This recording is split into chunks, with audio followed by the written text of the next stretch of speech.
3 years ago, Ava lost her parents and went into a depression. She got out by dramatically changing her life. She started a blog, bought a van and began traveling around the country. Over time, her channel grew, she became a popular blogger, and when Ava once stopped posting, her subscribers immediately felt something wrong. It turned out that the girl hit a deer on the night road, and after that decided to change her life once again by buying a dilapidated house in a small town. However, her house, as it turns out, holds a dark secret. Its past owner Hannah Granger committed suicide under unclear circumstances, and Ava begins to feel the presence of her ghost, as if the girl wants to tell her something.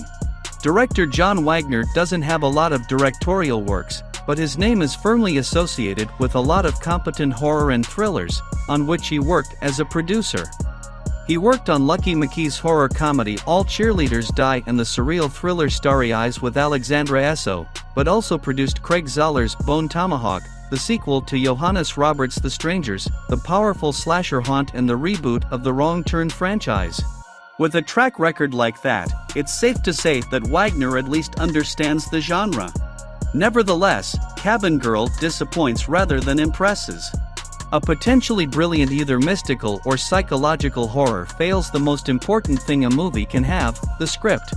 The movie is structured like a paranoid thriller, with the protagonist trying to unravel a dark story from the distant past, with the people around her seeing nothing strange or suspicious about it.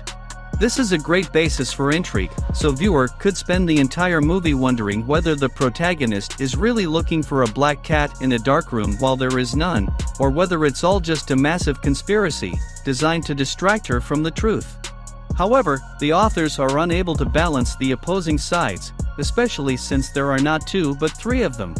In addition to Ava, who digs deeper and deeper, and her new neighbors, who seem to not understand the girl, Ava is followed by a man who obviously has some questions for her.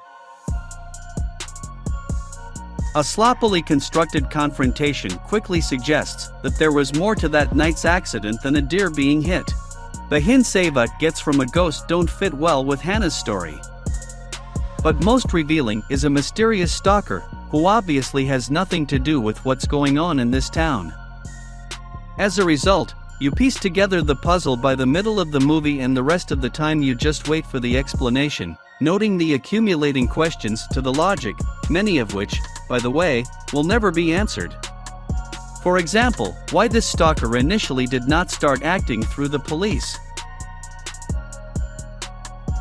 Cabin Girl was made by the online platform Tubi, which specializes in low-budget horror and thrillers, and although the film as a whole looks quite professional, connoisseurs of gore won't find here nothing interesting, only a few mutilated ghosts and a chopped-up hand. Throughout Cabin Girl it seems that Wagner and his screenwriters don't like bloggers very much, but this interstitial venom doesn't add up to a fully formed thought, limiting itself to microjabs toward the heroine, who flaunts her life, but carefully considers every plan that will make it into the final video. Young actress Roselyn Sanfilippo looks very natural in the role, and it's a shame that the movie script lets her down so much.